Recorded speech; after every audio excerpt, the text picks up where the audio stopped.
Hello and welcome to the second episode of Editing Humanity, the podcast where we explore the intersection of cutting-edge technology and bioethics. My name is Samantha Ertl, and I am an undergraduate senior at Northern Arizona University, pursuing a degree in biomedical science. In this episode, we will delve into the fascinating world of CRISPR technology, specifically examining its role in genetically modified organism or GMO production and regulation. We'll also explore the broader environmental implications of CRISPR, considering its potential to reshape ecosystems, agricultural practices, and the natural world as we know it. Stay tuned as we unravel the ethical, environmental, and scientific complexities of this groundbreaking technology.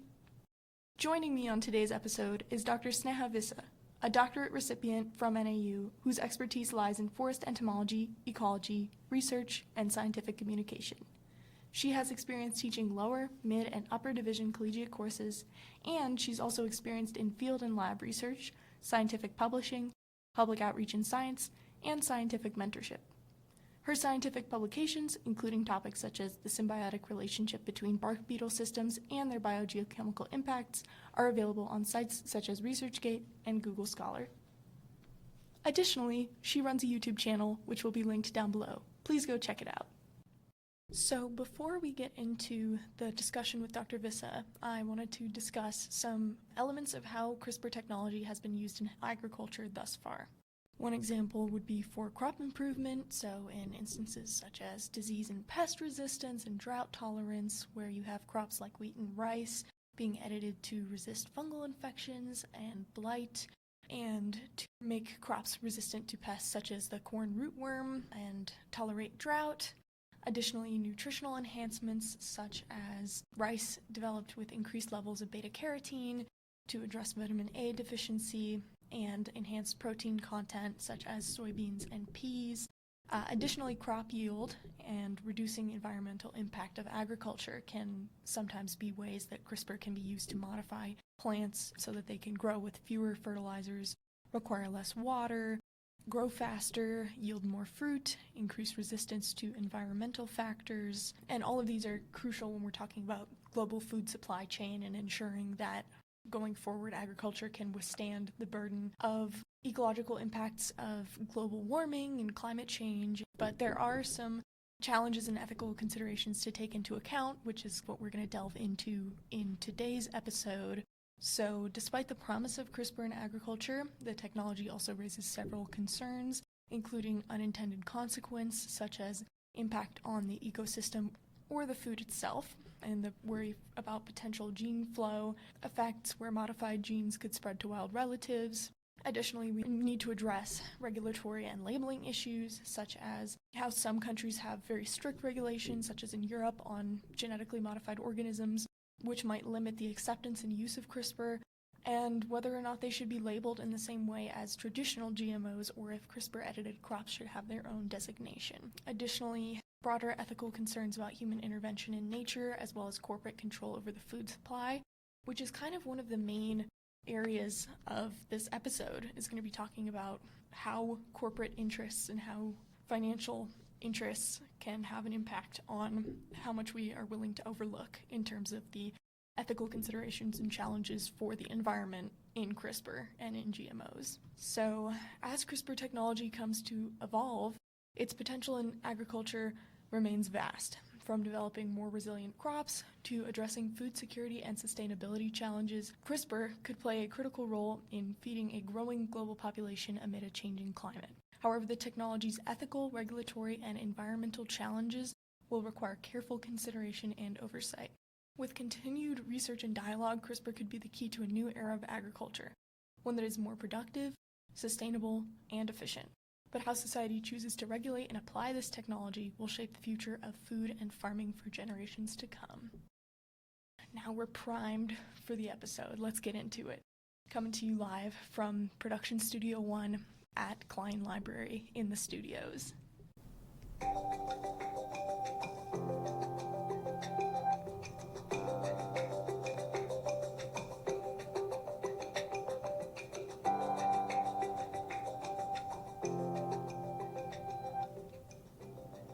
Hello and welcome to today's episode of Editing Humanity. I'm so thrilled to be here in the studio today with my guest expert, Dr. Vissa. Today we're going to be talking about her personal experience with CRISPR and addressing some bioethical questions regarding GMOs and environmental impact. Hi, Samantha. Thank you for having me here today. Excited to talk about CRISPR and how we feel about it. Can't wait. So I want to start off with first asking you what your personal experience is with CRISPR. I've personally never used the technology. My only experience is teaching what CRISPR is to my students in my microbiology class. I teach an intro-level microbiology class at NAU, and we have a small section on CRISPR, and honestly, we really focus on the origins of CRISPR and what its original purpose is. And CRISPR is a system that was identified in bacterial cells where it does this really cool job of acting as the immune system for a bacteria, storing information on viral infections and essentially teaching a bacterial cell how to combat those infections. The way that CRISPR works, it is a natural system where it edits parts of the bacterial genome to store information on viral infections. And this was something that we realized that we could kind of hijack if there were enzymes that could snip pieces of DNA, add other pieces in, and kind of change the course of the genetic sequence, then why not use it in other systems as well? So that's kind of where we're at with my experience. I kind of focus on the original use of CRISPR and how cool it is that bacteria have an immune system too. But CRISPR has evolved so much since then, and there have been so many documentaries on it, so much debate. So I'm really interested to see what kind of questions all of you want to explore and where we can get with that. Awesome. So I want to start off with our first question here. And I wanted to ask, do you think CRISPR can be used responsibly to address global issues such as hunger, disease, and environmental degradation? And how do you think we should approach these ethical concerns? That's a really deep question. I think, yes, of course, CRISPR is very promising for addressing issues like food insecurity and developing crops that are disease resistant. That would probably be, I think, the primary approach with using CRISPR. So yes, of course, CRISPR holds a lot of promise for addressing issues like food insecurity, primarily through developing disease-resistant crops. With climate change, we're seeing a lot of increase in fungal plant diseases, with issues with our existing monocultures of crops, and CRISPR could be the way of working around that, right? We're introducing resistance genes into our crops and also maybe reducing agriculture's environmental footprint and maybe reducing the amount of pesticides that we use, which could be environmentally very friendly. The issue, I think, is regulating the use of something like that and who gets to use it, what kind of farmers have access to it. And while it could be a really powerful tool, I think there is a flip side to this, and there are potential ecological consequences that could arise because we are selecting for traits. We might reduce a lot of genetic diversity. There's a risk of these traits maybe escaping into natural populations. And also just this idea of, playing God with nature, like you can go change the natural course of evolution. So there's a lot of things to think about with that. I think from a human economic perspective, there's a lot of great uses. There's also the risk of corruption with these uses. How much is it going to cost? All of that stuff, things that I'm not an expert on. But in terms of the ecological aspect of it, I think it's important to, assess or have some kind of risk assessment on how altering traits could affect the existing ecosystem and if there was a way to do that. So your argument is for assessing risks before implementing? Yeah. Okay. That makes sense. So if we want to get into kind of more of the specifics of that, do you think we should consider the long-term evolutionary impacts on species before introducing these gene-edited organisms for their risk on natural environments? Yes, absolutely. I think risk assessment is very, very important. We can't just jump into it.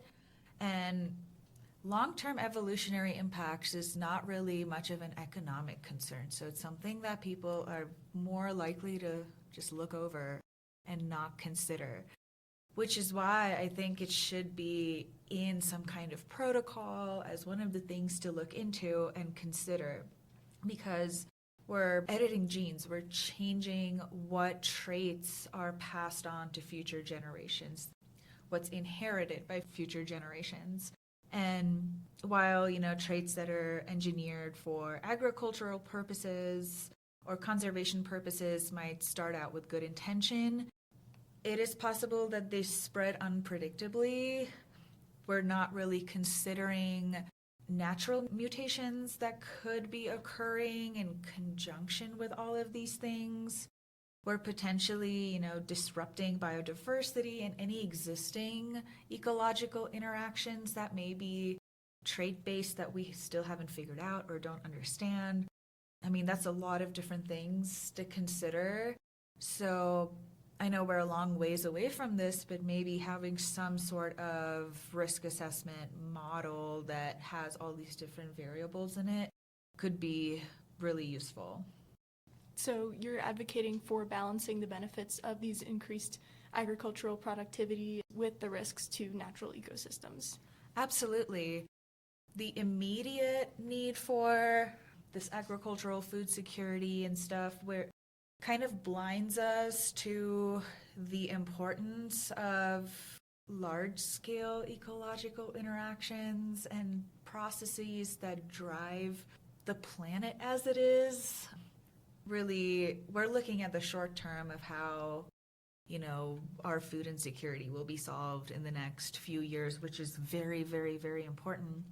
But if we're going to think of Earth's climatic balance, for example, how does Earth as a gigantic biosphere sustain itself? It's based on a lot of different factors like biodiversity and large-scale ecosystem processes. And all of these things are ultimately driven by a massive set of these genetic traits that contribute to all of these things. So, right, and I think that's a really hard assertion to make, especially as a scientist, because aside from the argument about toying with the balance of nature, I think there's also something to be said about, the accusations of putting non-human life ahead of human life and saying, the small picture in this case is more ethically favorable. So would you disagree with that? And the bigger picture is equally as important? I would say yes. To me, the bigger picture is equally important, and that is a controversial thing, I understand. Of course, I value human life, and I think human life is important, but again, this goes back to the idea of playing God. What determines whether one life is more important than another life? Right, and I don't think we are entirely in the position to make that argument as humans. We're going to have a very short-sighted perspective. Agreed. And of course, we're going to look out for ourselves. That's number one. It's from a small scale to a large scale. I will look out for my kin versus I'm going to look out for humanity. But at the same time, other species don't necessarily have a voice in the way we are shaping the world. So if they did, what would that look like? Well, I kind of wanted to flip that question on you and ask, what ethical obligations do you think we have towards these animals and plants that we're looking to genetically modify?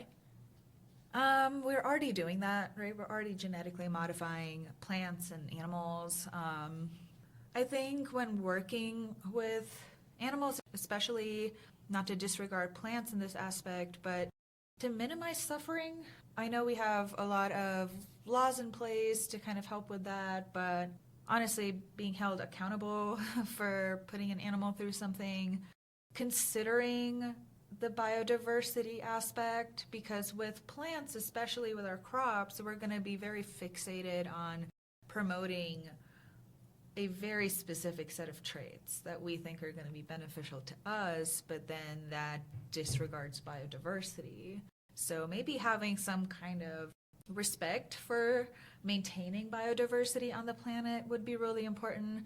And again, developing that risk assessment model, right? How do we control for the spread of these traits in the natural population? What is this going to do, say, to this plant's interaction with a specific insect, right? Because as we know, plants share very close relationships with other organisms, and alterations to our plants changes how those organisms interact with them as well. So kind of considering how organisms interact in an ecosystem. Right, and that all kind of couples with the ensuring proper oversight of CRISPR technologies and preventing misuse of harm to the environment and public health. Agreed. So what do you think we should do in terms of determining who controls this technology and how this affects global food security? Yeah, that's, again, a deep question. Yeah, I hate to act as though I'm someone with the authority to say who can or cannot use something like this, but I guess it kind of boils down to, governments and international regulatory institutions and regulatory bodies. It's kind of their responsibility to work with scientists and have evidence-based policies on how this type of technology should be used.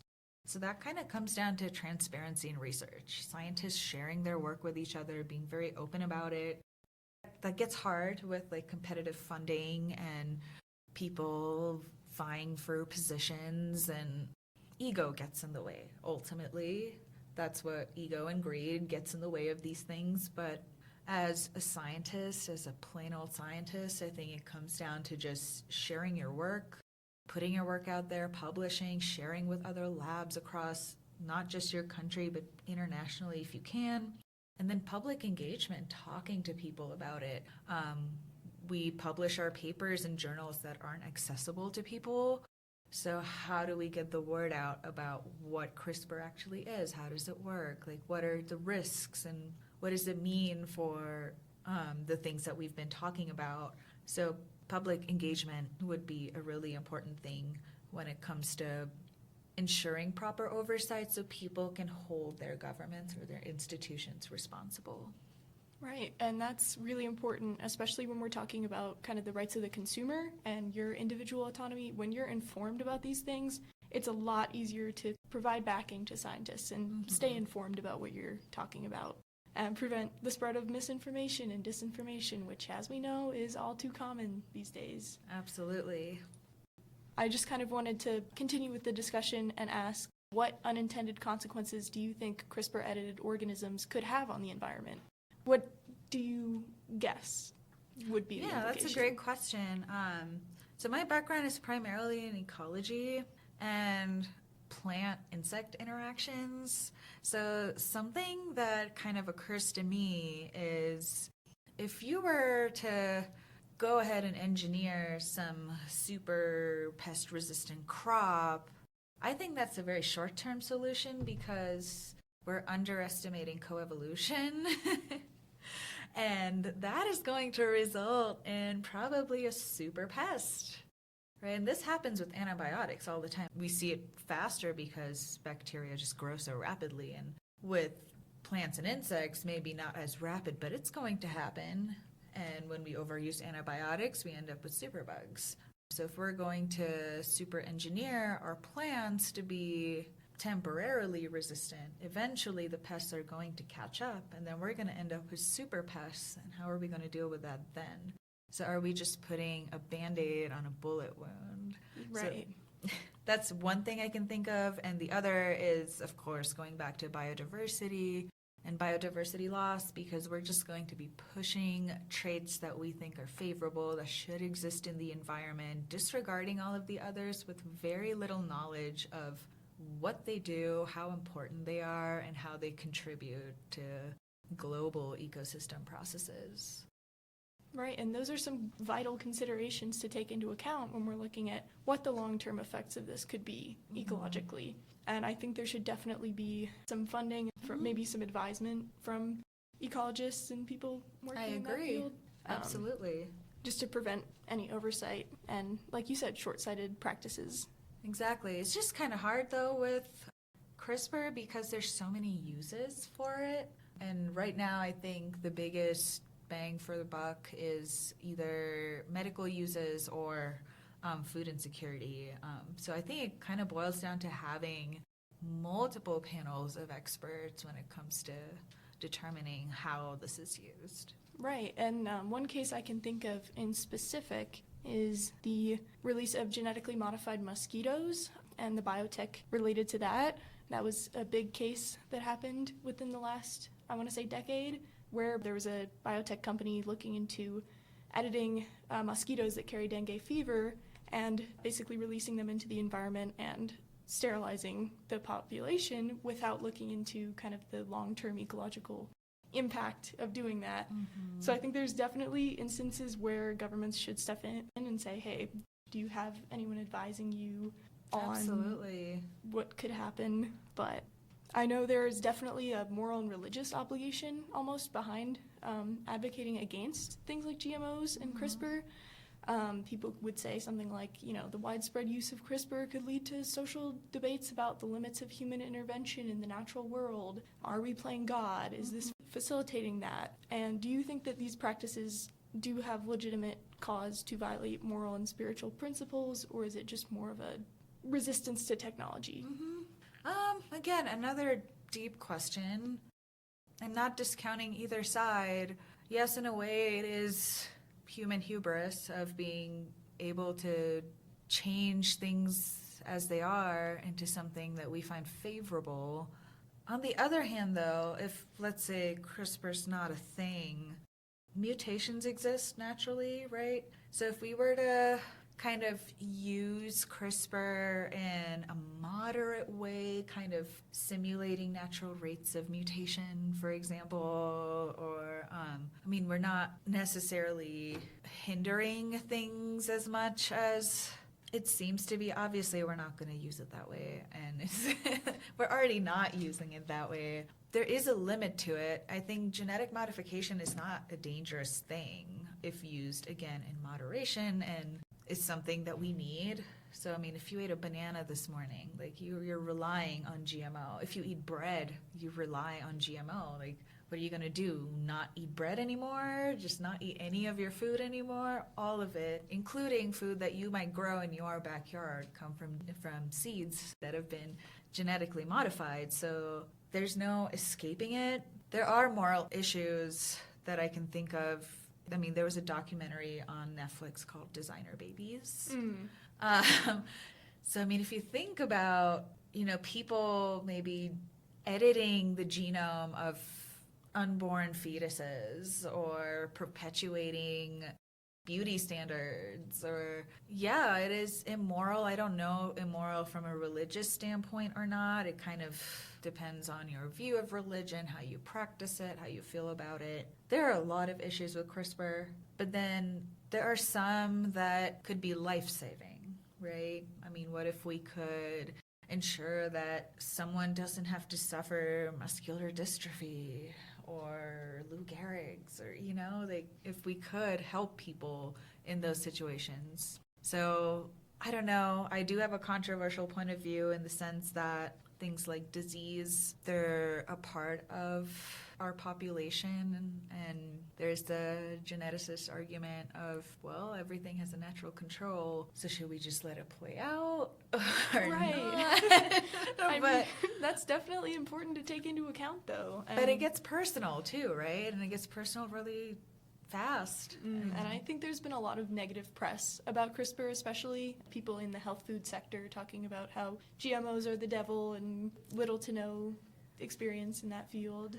Right, it depends on the traits that you're using. So yes, there is the trade-off of, do you want something to grow faster, or do you want it to have more nutritional value?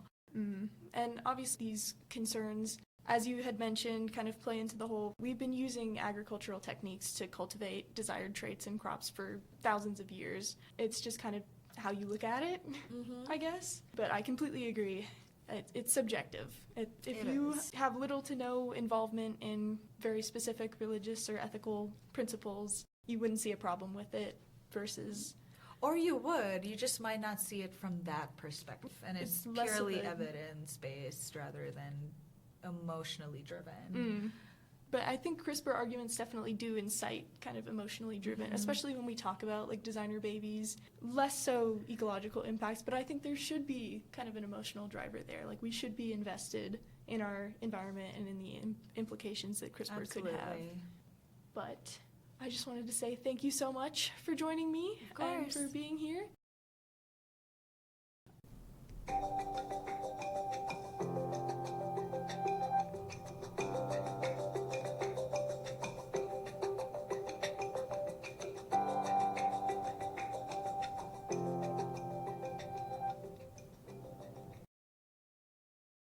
And so, after diving into the world of GMOs and CRISPR, it's clear that both have the potential to reshape the future of agriculture, medicine, and even environmental sustainability. We've learned that genetically modified organisms, or GMOs, made a significant impact on our own food systems. Crops like corn, soy, and cotton have been engineered to resist pests, tolerate herbicides, and even withstand harsh environmental conditions. These advances have led to increased yields, reduced pesticide use, and some argue helped in the fight against global hunger. But, as we discussed, GMOs also come with their challenges. The debates about their long-term health effects, the environmental consequences, and ethical concerns around corporate control over seeds still persist. And, of course, there's the public general wariness. Many people just don't trust GMOs. That's a problem we can't ignore, because science isn't just about what's possible, it's also about what society is ready to accept. Now enter CRISPR, a powerful gene editing tool that's revolutionizing the world of genetic modification. CRISPR allows for precise, targeted edits to DNA, and it's much more affordable and faster than older techniques. With CRISPR, we're not just inserting genes from one species into another. We can actually edit the genes of the organism itself, making changes that are more in line with natural evolution. This gives scientists an unprecedented level of control and potential. And when it comes to food, CRISPR could address some of the very issues that GMOs face. For example, rather than introducing genes from another species, CRISPR can tweak existing genes in a plant or animal to make it more resistant to disease, improve nutrition, or even make it more climate resilient. Imagine crops that thrive in arid soil or animals that are more resistant to diseases. These are possibilities CRISPR brings to the table. But with this incredible power comes new sets of questions. Are we playing with nature in ways we can't predict? Could CRISPR lead to unintended consequences in our ecosystems? And much like GMOs, who gets to control this technology? The ethical applications are huge. Still, both GMOs and CRISPR point to a future where biotechnology helps us address some of the most pressing challenges facing humanity, whether that's feeding a growing population, combating climate change, or curing genetic diseases. They offer a promise of innovation, but they also require us to tread carefully, balancing progress with caution. In the end, it's not just about the science. It's about how we, as a society, engage with these technologies. We need public dialogue, regulation, and a clear understanding of what's at stake. If we can achieve that balance, GMOs and CRISPR could be transformative tools in creating a better, more sustainable future. So whether you're for or against GMOs, or whether you're cautiously optimistic about CRISPR's potential, one thing's for sure, the conversation is far from over, and it's a conversation we all need to be a part of. Thanks to my insightful discussion with Dr. Vissa, I now feel more informed about the role of CRISPR and GMOs in the ecological impact on our planet that we are placing through human agriculture and human invention in ecological processes. And I hope that at the end of this episode, we can all be a little bit more informed about the bioethical implications of CRISPR and their role in our food production system. Thank you for listening.